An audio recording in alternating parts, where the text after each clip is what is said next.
I'm Walt Thiessen, the Crypto Skeptic. Let's talk crypto.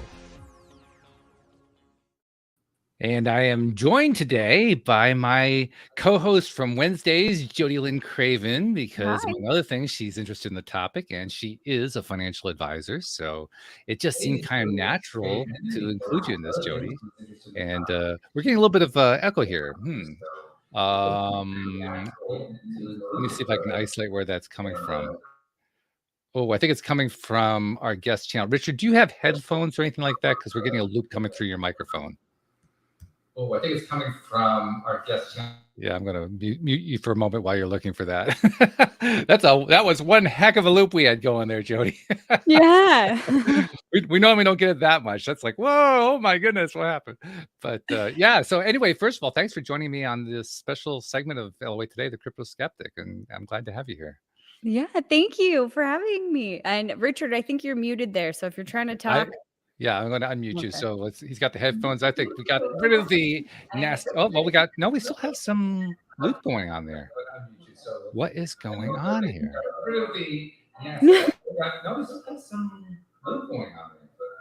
This is really strange. It's definitely going through Richard's channel. Let me try a different audio source here. Let's see. It's super trippy listening to it. It is. Is it still happening? Oh yeah, it's loud. It's looping on itself. It is. My headphones. Oh yeah, it's loud. I see. If I mute you, that gets rid of it. Wow. I see. If I mute you, that gets rid of it. Wow. Okay. I'm gonna run upstairs and get some headphones. All right, very good. So I'm gonna mute you again. So that's all right. We'll just edit all this part out. No big deal. Right. But, so we have editing for. We have a lot of editing to be done here, yes. But fortunately, it's one great big chunk. It makes it a whole lot easier. Yeah, absolutely. Yeah. So Debbie says, tell him to put headphones in. Yeah, exactly. That's what he's trying to do. You just got to find some first. I don't understand why he was still getting a loop with those headphones in. That's pretty strange. It's like there was a speaker that was still playing someplace. I don't know. Yeah. Doesn't quite make a lot of sense. But that's right. It all gets figured out in the end. That's right. So we have a special guest on the regular podcast coming up today. This guy's going to be an interesting guy. His name is Dom Brightman, and his profile basically says he's a fun interview. So I'm looking forward to that. Ooh, I'll have to watch it. So okay, Richard's back. Let's see, what do we have here? He's almost back. We don't hear you. Do you hear us? I'm not making any noise because it's still looping. Is it looping for you guys? No, not looping now. Is it looping for you? Yeah, it's still looping for me. It's looping in my headphones now. Oh, jeez. That's so interesting. Yeah. What is happening? I have no idea. I've never had this problem before. Let me suggest leaving StreamYard and coming back. Okay, is that better? Well, so far so good. Do you hear anything? Okay. Do you still hear a loop? It might be working now. Oh. I mean, we have it? I can't even tell. Yeah, I'm still getting a loop. I'm getting, it's not a loop from a sound. It's some kind of internal loop where I'm getting things from like 5 or 6 seconds ago. Yeah, that's what we were getting before also. Try quitting StreamYard and coming back into the browser. Quit the whole browser and come back. Let's see if that makes a difference. So leave and come back? Right. Technology. It's so much fun. So much fun. Well, while we got a moment here, you and I haven't really talked a whole lot about the crypto side, but we might as well just talk about it for a second here. What's your background and experience with it, if any? It's only been my own personal research because I've had a lot Okay. of clients, ask me, should I invest in crypto or, what's going on in the crypto market? And I honestly, I didn't know anything about it before I started doing my own research. I can't actually provide it to a client, but I have a base knowledge of how it works Okay. and a few opinions of it. I'm pretty skeptical. I'm also down the train of thought in terms of like currency and researching currency. So that's kind of looped into the conversation of crypto with me. So Cool. Okay, yeah. so Richard's back. How's it sounding now to you? Great. You know what? I figured out what the problem was. Oh, what was it? I also had your YouTube channel open, playing on the next tab. Well, yeah, that'll do it. Yeah. Yep, that'll do it every time. That'll do it every time. Yeah. Okay, very good. Yeah. Well, that makes sense. All right, so tell you what, guys, I'm going to restart with the intros. That makes it just easier for me to do the editing. So I'm just going to pretend like we didn't actually start. So hang on.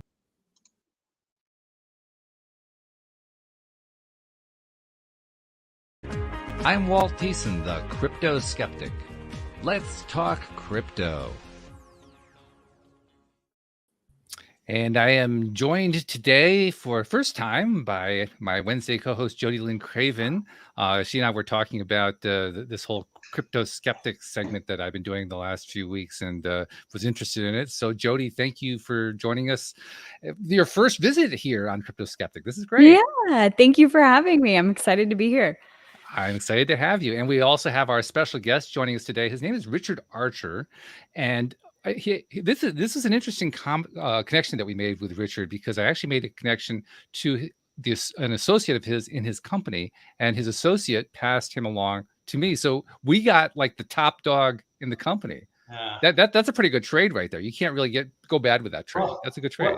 What's really interesting, she's our senior planner, Emily, and she just finished her CDAA exam, which I finished a few months ago. And she's getting a lot of interest in the podcast world because she has a female perspective, like Jodielynn from financial planning. And so she's in high demand. So she has more podcast interviews than she can possibly handle right now. Ah, yes. I can understand that.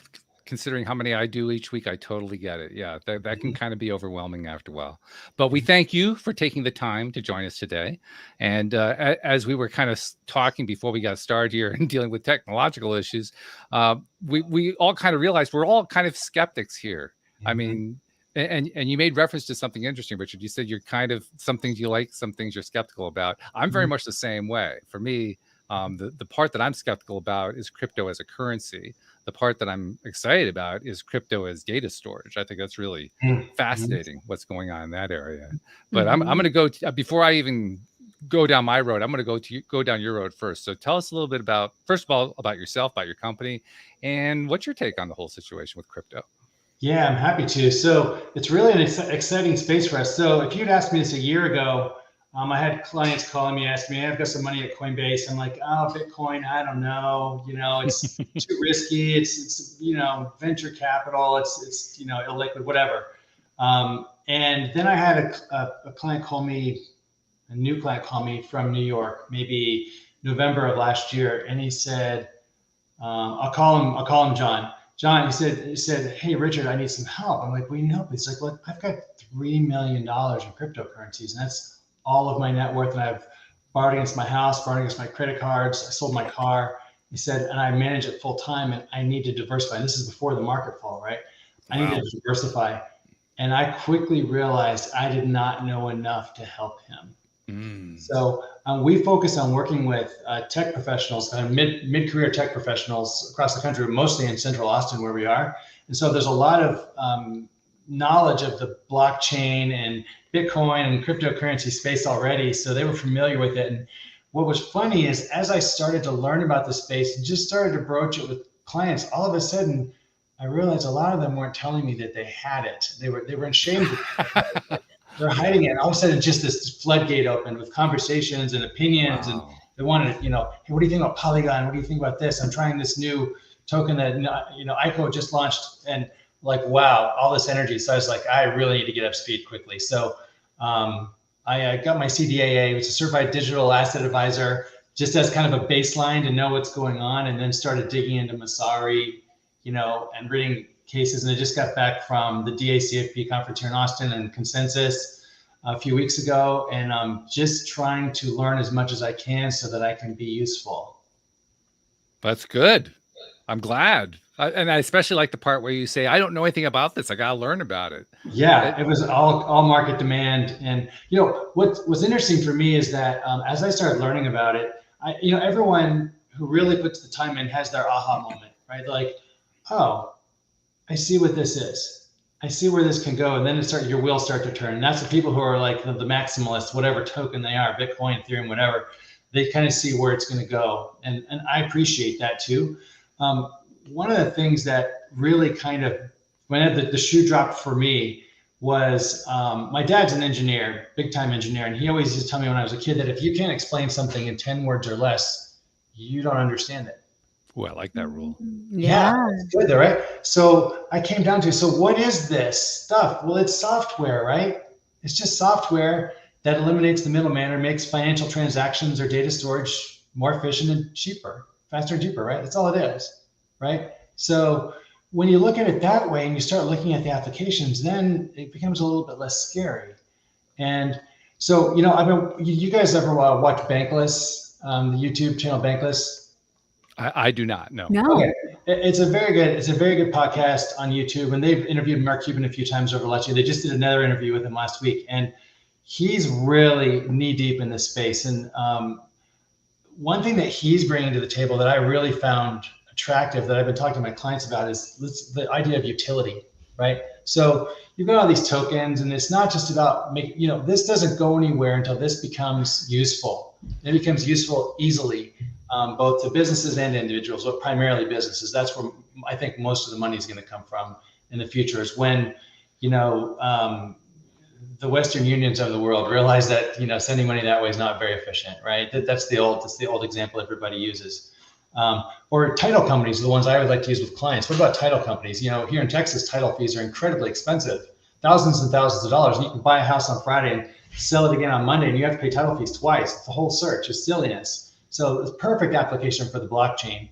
So when clients who are always selling houses, real estate's a full contact sport here, they deeply understand that, and that jives with them when they understand, oh, so you can make title companies go away with blockchain. I'm like, yeah, exactly. It goes away. And they're like, oh, that makes sense to me. Or medical records for my older clients. I love that too. Controlling your medical records on your phone and deciding who you want to have them, and not having to call one doctor to fax it to another doctor, which is what they still do here. So, wow, I want to talk about the medical records in a moment. But first, Jody, let me go to you, and let's talk about what your perspective has been on crypto and the whole blockchain thing. I think the technology is brilliant. And exactly like Richard was just saying, even like titles or whatever, our titles in Canada, that's where I am, are, through the registry. You have to go to the registry and change things. But right now, as it stands, I think it's like 6 or 8 weeks, maybe even longer than that, to actually get your title in your name after everything has closed. And that's insane. So thinking about blockchain in relation to how it could do some of those things is brilliant, in my opinion, and also dangerous. And I don't know if we actually want to go into that conversation, because there's been this huge wave of, digital dollar. And that's kind of how I started researching crypto, and I was interested in the digital dollar. What does that mean? What kind of controls could the government have on our behalf that, may be good or may be bad? I don't know. All of these things. And then, going into this deep dive of crypto. So I have a general understanding of how it works. And my issues really come up when it comes to it actually being a currency. So that's kind of where I sit right now, is just on the fence, watching both sides, and, just kind of watching the whole action here. Yeah. So, that's the interesting thing. I had this exact conversation with a client the other day, and kind of where the conversation fell out was, the technology is still nascent, right? There is going to be a stable coin that everybody kind of adopts as kind of an easy on-ramp, off-ramp out of, maybe more volatile investments in the space. There has to be something, a money market, if you will, for the crypto that everyone's going to accept, and that is going to, stay on its peg, if you will. It's not going to slip.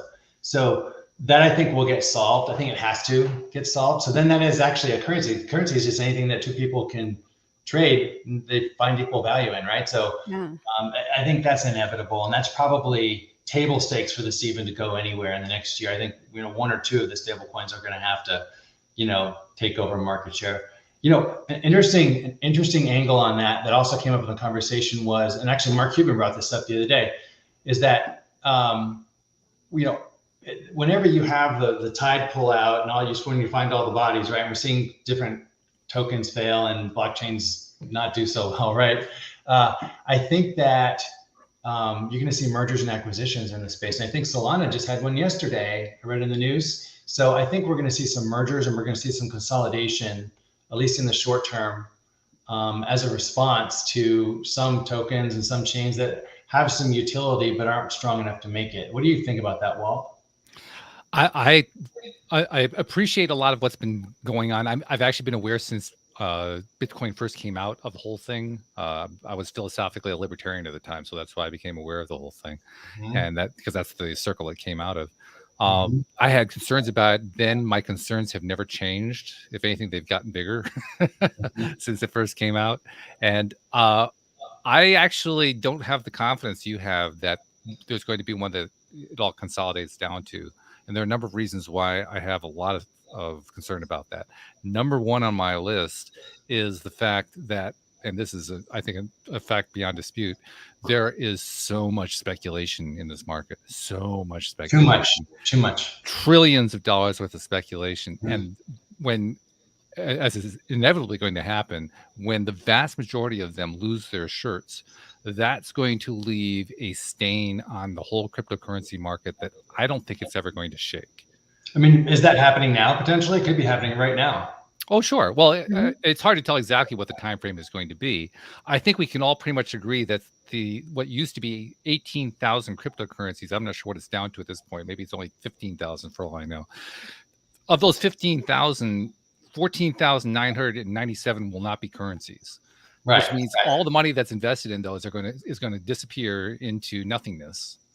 And that's the kind of story that works its way into the culture in ways that we can't even see in advance. We just know it's going to happen because anytime people get hurt financially, it gets woven into the tales that people tell within family circles and friend circles and so forth. And this is happening. I've had people here on this special segment, the Crypto Skeptic segment, who have advocated the idea that, well, there was a meltdown in 2000 with the .com crash, and there have been other things. There have been other times, there was like with the U.S. automakers, there was a consolidation there. I say, yeah, but this is not the same kind of a deal at all. This is a very, very different deal because we're not talking about guys working in their garage trying to create a new car. We're not talking about guys in a garage trying to create a new software program. We're talking about literally millions, tens of millions of people who are going to get shafted from their viewpoint when all this is said and done. That it is really not on the same scale at all. So that's my number one concern. My secondary concern is that a lot of the promises that were made, now these were made within libertarian circles, so there's a caveat here, but a lot of the promises that were made about it were lies. We were lied to by the people who were pushing it. We were told that this is going to create privacy. I know. Yeah. Which is absolute nonsense. And it was nonsense then, and it's nonsense now. We were told that this was going to never be taken over by the government. That's also nonsense. No. So and there's a number of things that were promised that were simply not true. We were also told that it was perfectly secure and that no one would ever lose their money. Well, we already have proof that's not true.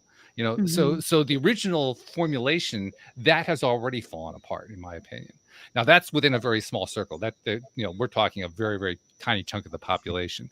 But when I look at a project that started that way and was supposed to become the next currency, and here we are, let's see, we're in 2022. That was 2008. So it's 14 years later. We are no closer to it being a currency now than we were then. The people who advocate for it, who promote it, say, yes, we are, but they can't show me the evidence of it. There is really no solid evidence to show that it is anywhere close to becoming accepted as a currency. Oh, Oh, I'm sorry. Go ahead. Go ahead. And then there's one other thing I want to throw in here that, to make matters worse, one of the biggest pieces of the whole Bitcoin thing was that Bitcoin was supposed to be a currency of limited supply, and still is, but I'll give it credit for that. It is still a currency of limited supply. To the best of my knowledge, none of the others are. And the whole reason for that was to prevent inflation. Yeah. You know, so basically, what are we left with for what cryptocurrency is going to solve from the original set of problems that were being solved? None of them are being solved. Nope. So I ask myself, well, if you have something that has a legacy of not solving the problems it was promised to solve, and a legacy of massive numbers of people getting hurt financially, and the stories that go along with that, where exactly does this start getting taken over as an accepted, globally adopted currency? Because I don't see that happen. Yeah, I think that I'm not as extreme as you. I'm a little more optimistic. I think some of these tokens, Bitcoin will stick around. I think Ethereum's got usefulness. Obviously, will it be used by the everyday person to go and buy a coffee at Starbucks? Probably not. At least not in the next 5 years. That seems a little fast. For me, what's more interesting though is the investment thesis that this is creative destruction happening. And this software and the tokens that come along with it's how you make money. It's like the stock of each blockchain, right? This software is going to destroy inefficiencies in industries across the world, right? So that's my investment thesis. It is venture capital for sure. Are most of the tokens we're looking at today going to be out of business in 5 years? Maybe. It's entirely possible, right? Some of them are going to make it though, and others will come along as well. And they're going to make money, but I'm mostly chimping at the bit now, waiting for business adoption of tokens. I mean, IBM has its own intra-company blockchain. I just forgot the name of it as I'm bringing it up. They have their own blockchain internally, and they've been working on blockchain technology for 10 years, right? So they're way ahead of most companies, and they're probably going to end up selling blockchains to other companies as a consulting service where they're intra-company blockchains, so they're not worried about all this mess with hackers and others, right? So there's the technology is not going anywhere. So when I'm investing for it with clients, you know, to me, the tokens are kind of the flash over here on the side, the kind of the exciting parts, they jump around. We also invest in the companies that are building out the blockchain and the stocks that are actually listed stocks. And that to me may have the greater long-term growth than these tokens on the side, but we do both because I don't know. Oh, I certainly agree that I think what you're describing is the non-currency side, right? The NFT side, and right. I totally agree. The non-currency side has all kinds of promise, and it's hard to tell exactly what's going to shake out of it. But I think it's fair to say there's enough good, useful stuff in the concept of a blockchain that can be applied in a wide range of human applications. That yes, that part is going to survive. The crypto skeptic was basically set up to address the currency side, the idea of it becoming a currency. And the reason I think this is important is there is a tendency to blur this boundary. There is a definite boundary between currency and other forms. And it's I can't tell you how many times I've gotten the response, yes, but I think what's going to make it all work is the non-currency side. Yeah, but we're talking about currency here. What are we talking about? Are we talking about the NFT or are we talking about currency? Which is it? They're two separate topics, I think. Yeah. On the currency side, I think that people are used to using Cash App or Venmo or PayPal or even airline miles. It's all digital. You've heard all this before, right? It's all digital money, digital value. You know, once these user interfaces get easy as PayPal, get easy as Venmo. I mean, Coinbase is working on it, right? They're being consumer facing. Gemini is working on it. So I don't think people are really going to care if like you're on eBay and somebody wants to be paid in ETH versus US dollars and you've got either and it's just as easy. I don't think people ultimately care which one they're sending. So they can absolutely be currencies. It's just a matter of ease of use because right now cryptocurrencies are not easy to use. They're not easy to buy. They're not easy to sell. They're not easy to track. You got wallets and it's not smooth yet. It's not as smooth as a PayPal or Venmo. No, it's not. And I think it's important to remember that PayPal and Venmo are not currencies. Right, exactly. They're using it as dollar, but PayPal and Venmo are going to add digital currencies if they haven't already. Maybe I just saw that. They're adding digital currencies to their platforms, making that so if you could send Bitcoin to buy something on eBay just as easily as $1 using Venmo or PayPal, wouldn't you just do that if you had it? I mean, if you had it, yeah. Yeah. The question is whether or not somebody's going to actually choose to have it, right? Because that is a deliberate choice. It's Right. not something that like, oh, well, my boss decided to pay me in crypto rather than dollars, so I guess, all right, I'll accept crypto. I don't see that kind of conversation happening a lot. I see the conversation more like, what are you paying me this other stuff for? I expect to be paid in dollars. Well, I think, well, you're right, but it depends on which generation you're talking about. When I'm talking to my 20-somethings in tech, this is a seamless non-issue for them. Oh, the tech people have felt that for the longest time. Yeah. Yeah. So I think maybe our generation is a little bit less. But tech is only a small piece of the younger generation. This is true. This is true. Yeah. So you're right. I mean, right now, betting against it becoming a currency seems to be the winner's bet, but I'm a little more optimistic. Okay, well, that's fair enough. Jody, where are you sitting on this?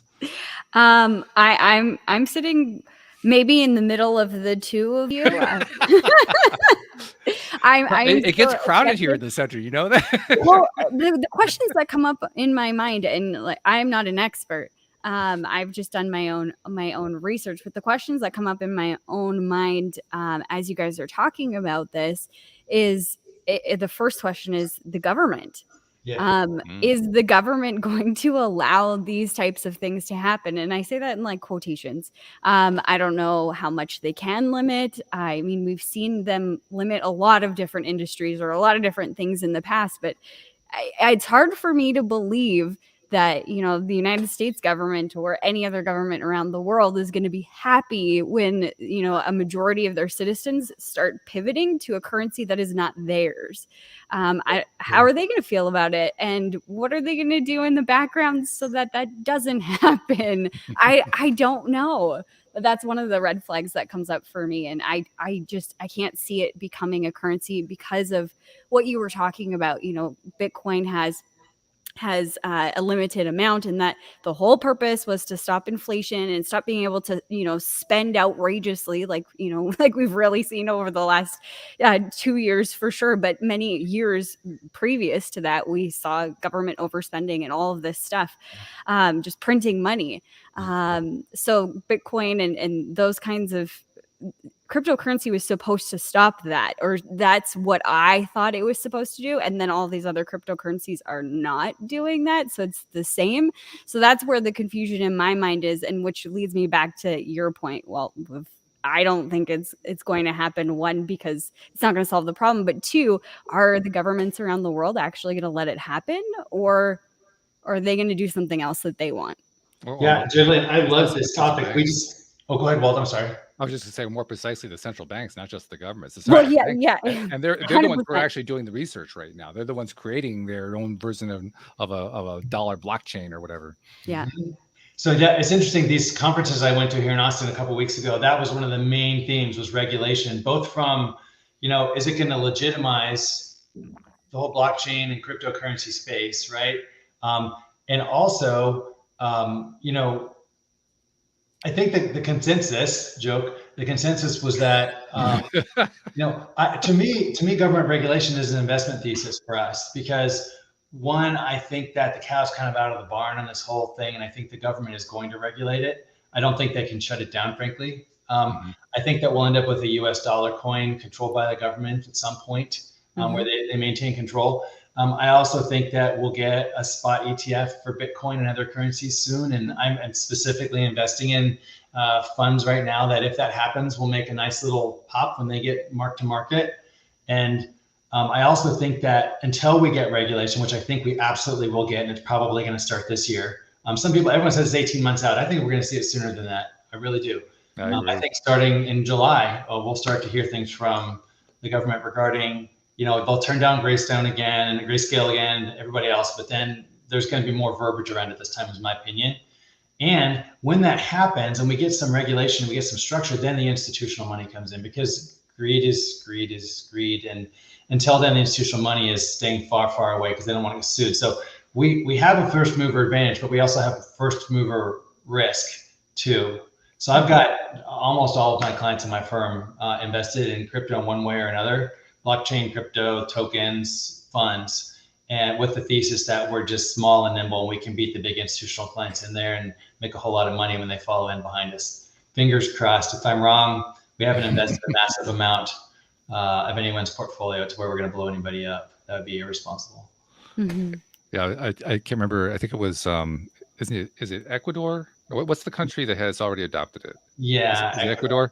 Yeah, and there was just the big over the last 6 months or so, the big crash in all the cryptocurrencies, and I don't remember if it was the president or if it was their treasurer equivalent. I'm not sure what the names of the titles are there, but the guy who was like the lead within the Ecuadorian government made the comment that, well, yeah, there has been this big drop, but it only amounts to 5% of our GDP. And I could just imagine Ecuador and say, 5% of our GDP? Are you kidding? Yeah, that's a lot, actually. I think one of your other guests actually made the point that Ecuador saved, I think he said $400 million in Western Union kind of type fees from money remittances from other countries back to Ecuador just by switching to Bitcoin and to, and using other currencies other transfer methods other than Western Union and banks. Mm. So I can see why it was so popular there, but it was actually made me really sad because I liked the case of Bitcoin as a store of value in digital gold. I thought that was great. There's a different asset class.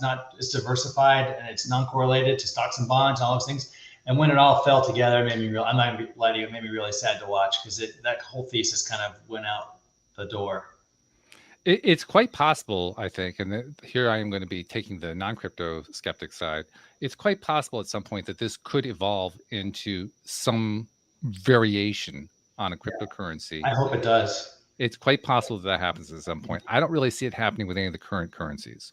Now, I can't say that I know them all. I haven't studied them all. Just from what I've read about them, I haven't seen enough to say, yeah, there's one that's jumping up in my face and saying it's going to be stable. It's going to gain acceptance quickly. It's going to do all the things that we needed to do. I'm not seeing anything like that in any of them yet.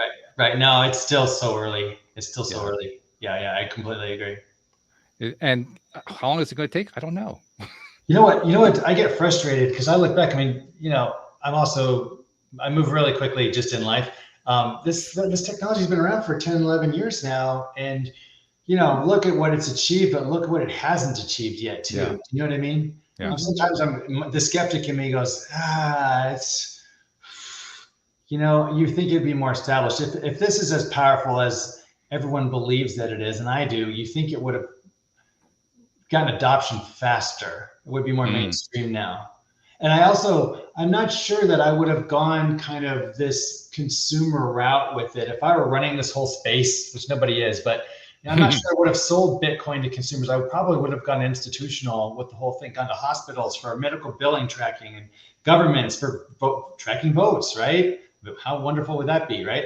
And I'm not sure I would have gone to selling tokens it confuses things when you're selling to the guy on the street through a Coinbase app. That's part of where most of the skepticism comes from right now, is because we're trying to protect the guy from being destroyed by this space because it's a real threat. There's another piece here, and you kind of cued it in my mind when you talked about recording votes there. I'm thinking back to a few moments ago when we made reference to medical records. Yes. One of the key chains about one of the key chains. Yeah, there's a twister right there. One of the key concepts involved with blockchain is the idea that the data within blockchain is visible. It's not hidden. Yes. And that becomes rather problematic where something like medical records are concerned, because medical records, you want them to be private. Now, I'm not saying it's impossible to resolve that issue, but on the surface, that's a fairly significant issue. Mm-hmm. Right. So whether you have your medical records on the blockchain, but you don't make them visible to everyone. You only make them visible to who you wish to make them visible. That's the trick, right? Well, it also becomes more than that, because once you make it visible to somebody, how do you prevent them from making it visible to somebody else?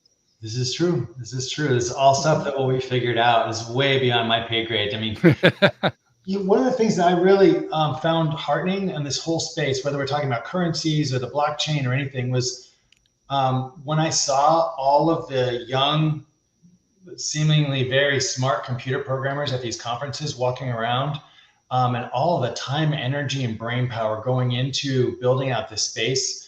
If you have to acknowledge that there's something happening here. There's something's going to come out of it. I don't know what it is, but I'm just hoping we find the investable angle on the way there. I have no doubt that you're going to find the investable angle. That's what you specialize in. So if you didn't find it, I think there was something wrong, actually. Right. So there's also, I've got risk averse. I'm dealing with other people's money, right? So I can't just go and buy the 2000th ranked token because it's going to ICO, it's way, it's only got a $15 million market cap or total value lock or whatever you want to look at. That's way too risky. So we tend to stay, going beyond Bitcoin and Ethereum, even into a Polygon or a Chainlink or a Decentraland or any of these other top tokens is even too scary for some of our clients, right? Sure. You're just talking gibberish at that point. It sounds like you're talking some video game language, which is not so far from the truth, by the way. Not Infinity and Decentraland are video games, right? So yeah. So Sandbox. You also mentioned voting too. That's another one that I see as being problematic because once again, people want their votes to be private. But once it's private, then how do you know that the voting is accurate? Right. Kind of a catch-22, right? It really is. Yeah. And the thing I like to point out to people is anything that one computer programmer can program, another one can find a way around. Right. That's just the nature of computer programming. I mean, I can literally, any first year programmer can make any computer say 2 + 2 = 5. It's not difficult. It's 2 minutes worth of coding. It's very, very simple to do. So clearly you can make a computer do or say anything you want it to do. And that to me, I think is really my ultimate source of skepticism, saying that the computer is going to solve a problem for us. Computers don't solve problems. Computers enable us to solve problems, but computers themselves do not solve a single problem. Yep. And you know what's interesting is my older clients completely jive with what you just said. They have an innate fear, or maybe a healthy fear in this case, of what all of this brings. And they also know the limitations of it as a tool. Because I'm old enough to remember the life before the internet and before cell phones. So I've seen what technological changes can bring, and some of them are good and some of them are not so good. So being connected 24/7 has its downsides. It's like any other tool. How do you use the tool? It's not whether the tool is good or not. Right. The only judgment of good where a tool is concerned is, does it work well? That's about the most furthest you can go with good or not good or bad, if you will. But a tool is going to be however you choose to use it. So I think the biggest flaw in the system is if we're going to rely on the tool to solve our problem, we're setting ourselves up for a problem right there. I think we have to figure out how we're going to solve problems ourselves. We can't expect computers to do the solving for us. One of the big weaknesses is with how it's all set up right now is, self-custody, right? That's the strength and a weakness of this whole space. Because self-custody is dangerous when you get someone who doesn't spend the time to understand how it works and even people who use this all the time make mistakes and send stuff to the wrong wallets all the time. It's easy to do. You can send $100,000 to the wrong wallet and there's no tripwires, there's no safety in there. So that kind of oops. Right. Oops. Well, there was was it Polygon or someone last fall sent a whole bunch of money to the wrong. There's another one a few months ago. These people who do it all day long are sending them to the wrong wallet addresses. That's a flaw, not a feature. Yeah. And I think that's got to be solved and solved quickly before the viability of this whole space really takes off. It really does. It has to. It's a technology that has promise. It has lots of promise. I hope some of it. It's just that we are a long way from achieving the promise. And in that sense, we're kind of like at the .com crash stage. Because at the .com crash stage, the internet had a lot of promise, but most of it was unfulfilled at that point. Now, much more of it has been fulfilled. There's still a great deal more that is not yet fulfilled, but we have some fleshing out that has happened. That hasn't happened in the crypto world yet. It's just beginning. So again, that's another reason for being skeptical, at least in the short to medium term, about it becoming a currency.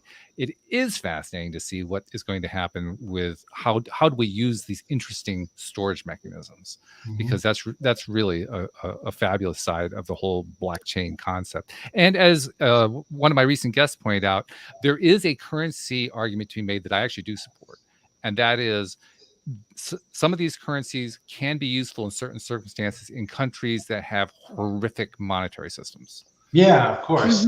Yeah. As an alternate, absolutely. Yeah, and in that case, that does make some sense. That actually makes a great deal of sense.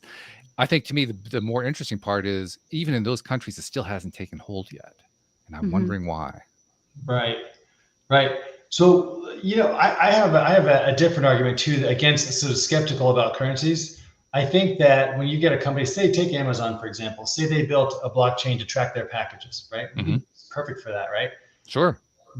Well, if it's an internal blockchain like IBM has or all these other companies have, what do they need a currency for? There's no need for a currency because your nodes are internal that are checking it. So there's no one to pay. They're not trying to raise money. They're not trying to trick anybody. So what's the currency for? So the whole and the idea of this, what if someone launches a new chain today that does something special, helps you track the songs you listen to or something, something consumer facing. Why does every blockchain have to have its own currency? Why can't they just say, hey, we're just gonna use our venture capital money we raised to, use Matic as the currency or use or some other token, Ethereum, ETH as our currency? Why does every blockchain have, it seems like, to me, I question why 90% of these chains have their own currencies. There's silliness. I mean, to me, they should be using established currency. That's why I think there's going to be centralization, and a lot of this discussion is going to be kind of moot in 10 years, because I think this is just a lot of it's silliness and people trying to get rich quick, frankly. That's exactly what it is, I think. Now, I want to throw a speculation out there, and it's going to be a speculation without any foundation whatsoever. Because I love those. Let's go. That's fine. Literally, I have no foundation. None.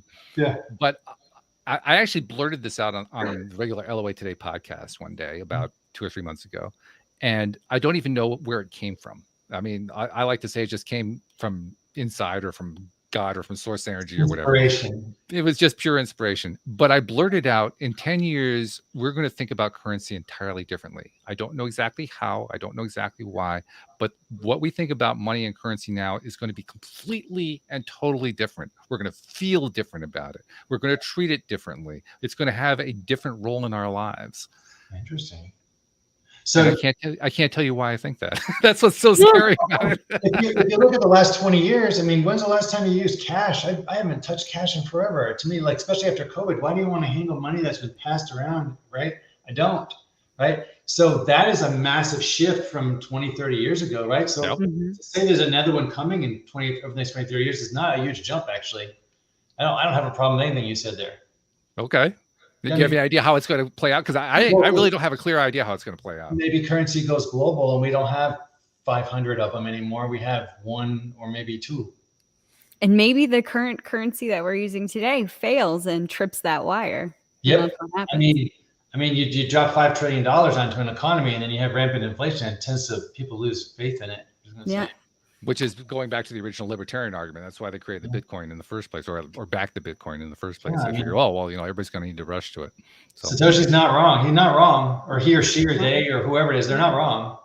Well, and if you look at some of the things that have been published about the digital dollar and the reasons why they want big governments want to bring this in and all of that, one of the things that I see repeating is this ability to control the currency and not necessarily where it's going, but the speed. So if they, want to get more people spending, they can put an incentive in. So you got to spend your cash, or if they want to slow that down or whatever, they have more control over that. And I think that's scary. But that's just me. And why do you think it's scary? Elaborate on that just a little bit. Why is that scary? Well, I think the government having the ability to stop and start your bank account based on what they think is good. After the last 2 years, especially in the country that I live in, Canada, I don't trust them to control how I spend my money or how quickly I spend it. Right. They're human beings just like us, and their desires and goals may be different than yours. I'm trying to be very apolitical, but they have different desires than you do, right? Right. And they may end up serving their desires and not yours. They have control. So I don't have a problem with what you're saying at all. We don't know how to address it, though. But if I was to guess to the I guess chain of events, I would say that to go further to what that inspiration that you had, if I was to sit with this, because I've had the same inspiration that things are going to be vastly different in, the next decade or so, maybe a little bit sooner. I don't know, maybe a little bit further out. But I would say that there's this period of possibly like hyperinflation, and then the currency fails. There's a new one that's rolled out. Maybe that's the digital dollar, things like that. And then there's unrest and other things that come up at the time. But I think that those things are going to play into how our view of currency changes, like you were saying, Walt. And yet I also have skepticism about the scenario. I know that scenario really well. I thought about that one for decades. I really did. I spent a lot of time on that one. And I have doubts about it now, to be honest. Oh, okay. I'd love to hear it. The reason I have doubts is because of 2008. 2008 was supposed to be the watershed moment. I mean, in libertarian circles, everybody was looking to, okay, this is it. This is when the whole thing's when the spam's going to hit the fan and everything's going to fall apart and they're going to rush to gold and whatever else. And none of it happened. In fact, it was exactly the diametric opposite of that. The markets, instead of punishing the Fed and the Bank of England and the European Bank and all that, rewarded them. They not only did they not punish any of the activities, they said, yeah, we're in favor of that. We're in favor of reducing purchasing power because it saves the existing system. We love that. Oh, yeah. That was not supposed to happen. Yeah, the Fed is all for it. Not just the Fed, the markets, the broad markets, the bond market, the stock market, the currency market. I mean, they were all totally in favor of it. They loved it. So what's the libertarian view on what's happening now with inflation? Is it transitory? Is it permanent? What are people excited about it because it's the beginning of the end? What's the take? I'm actually the wrong person to ask because I no longer consider myself libertarian. I left that back in 2008. I was one of the few who said 2008 is a flag, guys. Pay attention. This is telling us that this theory we've all been advocating actually doesn't play out the way we think it does. We need to learn from this. And all the rest of them refused to learn from it. I said, okay, I'm going my own way. So I really can't tell you what's going on in libertarian circles now. Yeah. But what I can tell you is that this has been fascinating. This has been great. I've been loving this conversation. So Richard, first of all, thank you for coming onto the program and sharing your expertise and your perspective on this and for helping to muddy the waters, because these are great waters to muddy. Aren't they? Much fun. Yeah. And Jody, thank you for agreeing to join me as my co-host here on these Crypto Skeptic segments. So not only do we get to do the Wednesday shows, we get to do these too. This is great. This is awesome. I just like learning and asking a lot of questions, because until you start asking some questions, you're never going to know the answer. So true. And I mean, maybe there is no answer at this point, or one hasn't become clear, but I feel conversations like this get us closer. And they help us all think about it too. They help us understand and learn and ask, not only ask the questions, but kind of ask ourselves, what are the answers to the questions? Because really that's what it comes down to. What are the answers? Yeah. I appreciate you guys have great energy. I really enjoyed this. This is fun. Thank you. It's been a pleasure for us as well. So thank you, Richard. Thank you, Jodielynn. Thank you, listeners. And we'll see you all next time. Take care, everybody.